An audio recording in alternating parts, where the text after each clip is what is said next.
মই দেখিবলৈ পাইছোঁ স্ক্ৰীনত বিজুলী কলিতা মেধি গুৱাহাটী সমষ্টিৰ লোকসভা সমষ্টিৰ কংগ্ৰেছ দলৰ প্ৰাৰ্থী তেখেত আছে। আপোনাক মই স্বাগতম জনাইছোঁ। আপোনাৰ পৰা জানিব বিচাৰিছোঁ গুৱাহাটীত আপুনি প্ৰতিনিধিত্ব কৰিব মীৰা বৰঠাকুৰ অসমৰ হয়তো আপোনাৰ সহযোগীও আছিলে বিজেপি দলত। এতিয়া এই মুহূৰ্তত আপুনি যে নিৰ্বাচন নামিব আপোনাৰ কি মূল ইছ্যু হ'ব, কি বিষয়লৈ গুৱাহাটীবাসীক আপুনি প্ৰতিনিধি দিবলৈ চেষ্টা কৰিব, এই বিষয়ে আপুনি জনাব নেকি? হয় চাওক, প্ৰথমতে মই ধন্যবাদ জনাইছোঁ। আমাক ভাৰতীয় জনতা পাৰ্টীয়ে গুৱাহাটী লোকসভাৰ নিচিনা এখন সন্মানীয় সমষ্টিৰ বাবে আমাক প্ৰক্ষেপ কৰিছে। গতিকে পোনপ্ৰথমতে আমি আমাৰ নেতৃবৰ্গক ধন্যবাদ জ্ঞাপন কৰিছোঁ। আপোনালোকে দেখিছে আৰু সদায় দেখিয়ে আছে যে গুৱাহাটীত যিসমূহ সমস্যা আছিল, এতিয়া সেই সমস্যাসমূহ আমাৰ মুখ্যমন্ত্ৰী ডাঙৰীয়াৰ নেতৃত্বত প্ৰতিটো সমস্যা এতিয়া সমাধানৰ পথত। গতিকে আমি যাতে গুৱাহাটীখনক আৰু বেছি সৰ্বাংগীন সুন্দৰভাৱে আমি যাতে লৈ যাব পাৰোঁ গুৱাহাটীখনক, তাৰ বাবে যেনেধৰণৰ প্ৰস্তুতি চলাব লাগে, এগৰাকী সাংসদ হিচাপে যেনেধৰণৰ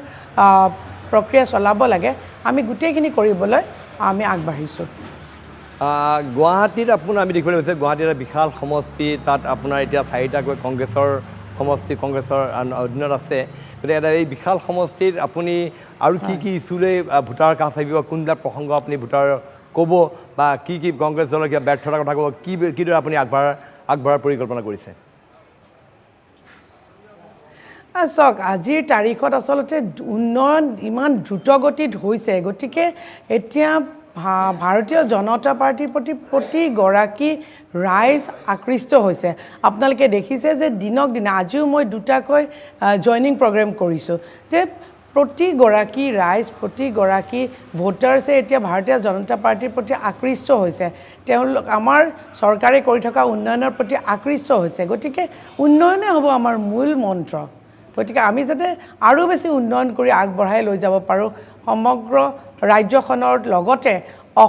আমাৰ গুৱাহাটী সমষ্টিটোকো যাতে আৰু বেছি আগবঢ়াই লৈ যাব পাৰোঁ, সেইটোৱে হ'ব আমাৰ মূল লক্ষ্য। আপুনি যোৱাবাৰৰ নিৰ্বাচনটো আপুনি প্ৰাৰ্থীটো অন্যতম দাবীদাৰ আছিলে, এইবাৰ কুইনুজাই প্ৰাৰ্থী নাপালে, তাৰ ঠাইত আপুনি আহিলে প্ৰাৰ্থী হিচাপে।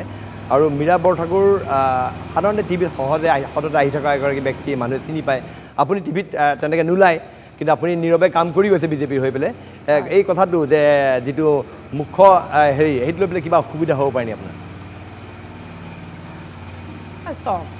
আজিকালি ৰাইজ সকলো সজাগ আৰু সচেতন। এতিয়া এনেকুৱা নহয়, আমাৰ কেতিয়াবা এনেকুৱা হয় যে 8টা বজাত টক শ্ব'টোত যিকেইগৰাকী ব্যক্তি বহে, বহুতে ভাবে যে তেওঁলোকেই আচলতে নেতা, কিন্তু আমাৰো দলত স্প'ক্স পাৰ্চন আছে। গতিকে তেওঁলোকৰ কাম হ'ল দলৰ যিখিনি কথা সেইখিনি টিভিৰ মাধ্যমেৰে ৰাইজৰ মাজলৈ নিয়া। গতিকে তেওঁলোকৰ দায়িত্ব সেইটো, আৰু আমাৰ দায়িত্ব হ'ল আমি দলৰ প্লেনিং কৰোঁ। মই কোৰ কমিটিৰ মেম্বাৰ ভাৰতীয় জনতা পাৰ্টীৰ, মই ভাৰতীয় জনতা পাৰ্টীৰ ভাইচ প্ৰেছিডেণ্ট। গতিকে মই আপোনালোকে জানে যে মহিলা মৰ্চাকো ৰাজ্যিকৰ পৰা মই 2বাৰ প্ৰতিনিধিত্ব কৰিছোঁ, 2টা টাৰ্ম। গতিকে সকলোৰে নিজা নিজা কাম থাকে। আমাৰ হৈছে গোটেই ছিষ্টেমটো, আমাৰ গোটেই পলিচি মেকিং কৰা। গতিকে আমাৰ কাম যিটো, গতিকে মোৰ কামটো যিহেতু মোৰ টিভিত অহা নহয়, গতিকে যিসকল স্প'ক্স পাৰ্চন আছে তেওঁলোকে 8টা বজাত বহে। গতিকে হয়তো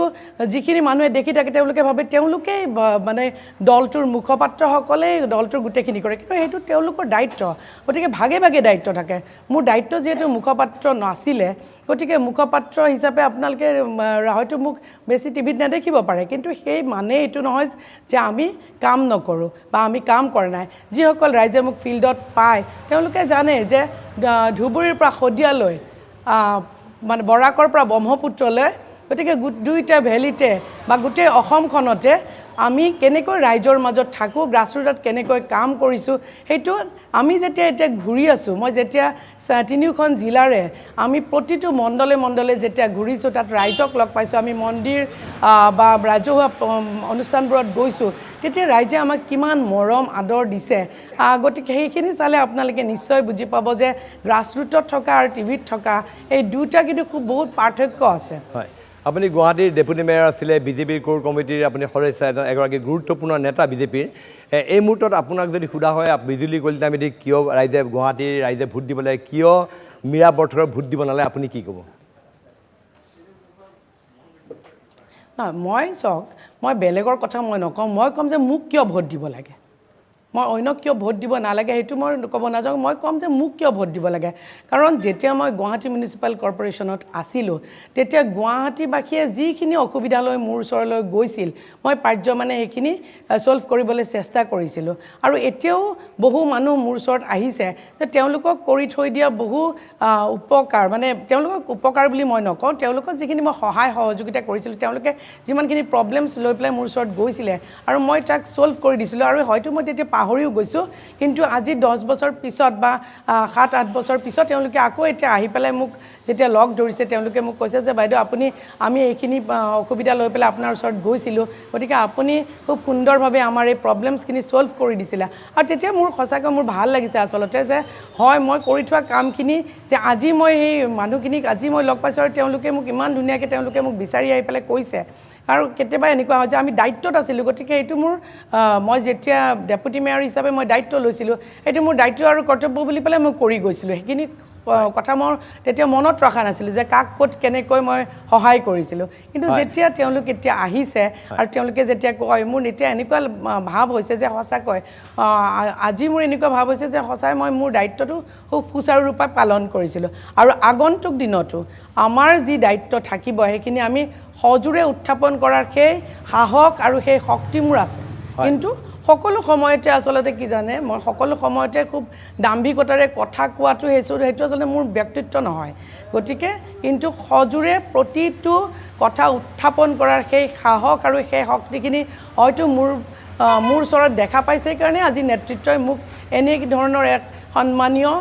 সংসদীয় সমষ্টিৰ কাৰণে মোক তেখেতসকলে প্ৰক্ষেপ কৰিছে হয় আপোনালৈ মই শুভেচ্ছা দিছোঁ আপুনি অকণমান ৰখিব মই মীৰা বৰঠাকুৰ আছে তেখেতৰ পৰা জানিব বিচাৰিম ইতিমধ্যে বিজুলী কলিতা মেধিয়ে ক'লে তেওঁলোকৰ বাবে এইবাৰ উন্নয়নে মূল ইছ্যু হ'ব উন্নয়ন তেওঁলোকে গুৱাহাটী সমষ্টিত ব্যাপকভাৱে কৰা বুলি তেওঁ কৈছে মীৰা বৰঠাকুৰ আপোনাৰ কি ক'ব আপোনাৰ কি বক্তব্য আপুনি কিবিলাক ইছ্যু লৈ ভোটাৰৰ কাষ চাপিব চাওক বিভিন্ন সমস্যা গুৱাহাটীখনত আপুনি যদি অভাৰব্ৰিজ বনোৱাটো উন্নয়ন বুলি কয় তেতিয়াহ'লে এইটো উন্নয়ন নহয় গুৱাহাটীখনত বিভিন্ন সমস্যা আছে আজি তাৰিখত কৃত্ৰিম বানপানীৰ যিটো সমস্যা যেতিয়ালৈকে ভৰলু নদী খনন কৰা নহয় যেতিয়ালৈকে আপোনাৰ টাউনৰ পানী নি পেলাই ভৰলুত পেলোৱাৰ যিটো চাইণ্টিফিক যিটো ড্ৰেইন ছিষ্টেম যেতিয়ালৈকে ডেভেলপ কৰা নহয় কৃত্ৰিম বানপানী কেতিয়াও তাত নাইকিয়া কৰিব নোৱাৰে আজি তাৰিখত আজি পদপথৰ বেপাৰীসকলৰ আপুনি চাওক আমি জোতা ক'ৰ পৰা কিনো এচি মাৰ্কেটৰ পৰা কিনো কিন্তু আমি শাক পাচলি ক'ৰ পৰা কিনো আমি নলা নৰ্দমাৰ কাষৰ পৰা শাক পাচলি কিনো মানে আমাৰ অৰ্গেনাইজ এখন মাৰ্কেট আজি তাৰিখলৈ কোনো এজন এমপিয়ে নাভাবিলে গুৱাহাটীত যে এখন অৰ্গেনাইজ হাইজেনিক মাৰ্কেট ডেভেলপ কৰি আমি চেণ্ট্ৰেল স্কিমৰ জৰিয়তে আমি এটা যাতে হাইজেনিক মাৰ্কেট ডেভেলপ কৰিব পাৰোঁ তাৰ ব্যৱস্থা নহ'লে আজি তাৰিখত জাবৰ নিষ্কাশনৰ ক্ষেত্ৰত গুৱাহাটীখন হয়তো তেখেতে সেই সমষ্টিবিলাকত ৱাৰ্ডবিলাকৰ ভিতৰত যোৱা নাই মই দূৰলৈ নাযাওঁ কমাৰ্চ কলেজৰ বেক চাইডে আপুনি ভাস্কৰ নগৰলৈ যাব আপুনি তাত নাকত ৰুমাল নিদিয়াকৈ আপুনি যাব নোৱাৰে আপুনি নাৰেংগীলৈ যদি যায় আপুনি বিভিন্ন মই আপোনাক নাম কৈ শেষ কৰিব নোৱাৰিম অভাৰব্ৰিজ ঠিকে বনিছে অভাৰব্ৰিজৰ চিভিল ৱৰ্কত তেওঁলোকৰ 60-40 বিজনেছ ঠিক চলিছে কিন্তু ভিতৰৰ যিবিলাক ৰাস্তা আছে আজি তাৰিখত সেই ৰাস্তাবিলাকৰ যিটো ব্যৱস্থা সেইবিলাক ব্যৱস্থাত একচুৱেলি তেখেতসকল যোৱা নাই কাৰণে তেখেতসকলে গম নাপায় এইটো যে কয় যে বাহিৰে ৰং চং ভিতৰি কোৱা ভাতুৰি এনেকুৱা এটা হৈছে যে বাহিৰেদি কৰা হৈছে কিন্তু ভিতৰত এটা একদম সাংঘাতিক কদৰ্য পৰিৱেশ আছে যে খোৱা পানীৰ বিশুদ্ধ খোৱা পানীৰ যিটো ব্যৱস্থা আপুনি পাহাৰত তেখেতসকলে কৈছে উন্নয়নে তেওঁলোকৰ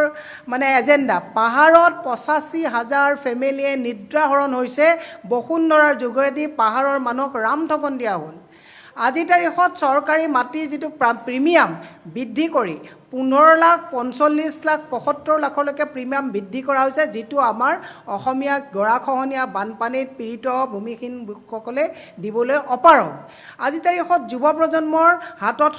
সংস্থাপন নাই কণ্টেক্সুৱেল যিবিলাক লেবাৰ আছে তেওঁলোকৰ লেবাৰ ছিকিউৰিটি নাই আজি তাৰিখত এনেকুৱা বিভিন্ন ওলা উবেৰ টেক্সি ড্ৰাইভাৰ আজি তাৰিখত এটা হেলমেট পিন্ধি গ'লে এওঁলোকে এটাই কাম কৰিছে টেক্স কালেকশ্যনটো ভালকৈ কৰিছে এটা হেলমেট নিপিন্ধিলে 2000 টকা নো পাৰ্কিঙত গাড়ীখন ৰাখিলে 2000 টকা এইবিলাক ফাইনবিলাক খুব ধুনীয়াকৈ এওঁলোকে কৰিছে গতিকে মোৰ এটা নিজা দৰ্শন আছে যে মোক যদি গুৱাহাটীবাসী ৰাইজে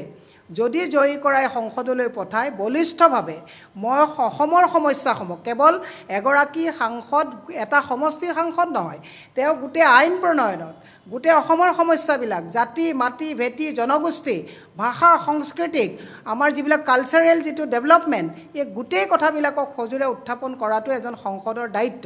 গতিকে যদি মোক জয়ী কৰি পঠায় মই সজোৰে সন্মানীয় গুৱাহাটীবাসী ৰাইজৰ সন্মান অটুট ৰাখিবৰ কাৰণে নিজা এটা দৰ্শনৰে মই গোটেই হয় তেখেতৰ সৈতে অকণমান ভিডিঅ' সম্প্ৰচাৰ অকণমান ব্যাঘাত জন্মিছে মই আপোনাক বিজুলী কলিতা মেধিয়ে মই আপোনাক এই কথা জানিব খুজিছোঁ যিখিনি কথা মীৰা বৰঠাকুৰে ক'লে সেই সন্দৰ্ভত আপোনাৰ কিবা প্ৰতিক্ৰিয়া আছে নেকি আপুনি কিবা ক'ব বিচাৰিব নেকি হয় বিজুলী কলিতা মেধি চাওক তেখেতে যিখিনি কৈছে এজ এ অপজিশ্যন তেখেতে এইখিনি ক'ব লাগে কাৰণে কৈছে গতিকে আজি তেখেতে যিখিনি কথা কৈছে সেইখিনি উত্তৰ মই দিব নালাগে সেইখিনি উত্তৰ সাধাৰণ জনসাধাৰণে দিব যে আনএমপ্লয়মেণ্টৰ কথাই কওক বা প্ৰতি ঘৰে ঘৰে আজিৰ তাৰিখত এটা পইচা নোলোৱাকৈ এটা পইচা নোহোৱা খৰচ নকৰাকৈ কেনেকৈ ল'ৰা ছোৱালী সংস্থাপিত হৈছে কেনেকৈ ল'ৰা ছোৱালীক বিনা পইচাত সুশিক্ষিত হৈছে কেনেদৰে মানুহে এটা ঘৰ নথকা মানুহে কেনেকৈ ঘৰ পাইছে সেই গোটেই কথাখিনি মই ক'ব নালাগে সেইখিনি সাধাৰণ জনসাধাৰণে ক'ব গতিকে এজ এ অপজিশ্যন তেখেতে ক'ব লাগে আৰু সেইখিনি তেখেতে নক'লে নহ'ব সেইকাৰণে তেখেতে কৈছে গতিকে মই তেখেতক মই প্ৰত্যুত্তৰ দিব নিবিচাৰোঁ এই প্ৰত্যুত্তৰ সাধাৰণ জনসাধাৰণে দিব গতিকে মই আজি এইখিনি কৈ পেলাই আচলতে মই বিদায় ল'ব লাগিব মই গম পাইছোঁ আমি ব্যস্তৰ মাজত আপুনি এইখিনি সময় দিলে আপোনাক আন্তৰিক ধন্যবাদ আৰু আন্তৰিক শুভেচ্ছা জ্ঞাপন কৰিছোঁ আগন্তুক নিৰ্বাচনৰ বাবে